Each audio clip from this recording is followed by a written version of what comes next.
এক স্ত্রী সবসময় তার স্বামীর খোঁজ নিত।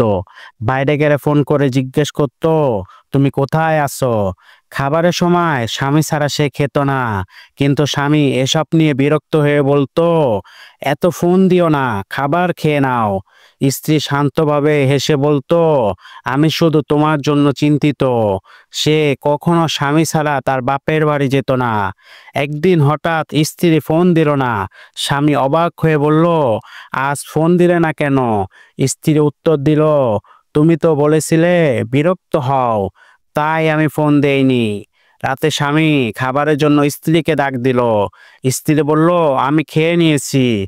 স্বামী বিস্মিত হয়ে বলল, তুমি তো আমাকে ছাড়া কখনো খাও না। স্ত্রী হেসে বলল, তুমি তো বলেছিলে অপেক্ষা না করতে। পরদিন সকালে স্ত্রী একাই বাপের বাড়ি চলে গেল। এবার সে কম ফোন করা শুরু করলো। স্বামীর ভীষণ খারাপ লাগলো। তখনই সে বুঝলো, স্ত্রীর প্রতিটি খোঁজ খবরের মধ্যেই ছিল সত্যিকারের ভালোবাসা। সে নিজের ভুল স্বীকার করে বলল, তুমি আমায় ভালোবেসে যত্ন করেছো, আমি তা বুঝিনি। ভালোবাসা মানেই বিশ্বাস, যত্ন ও বোঝাপড়া।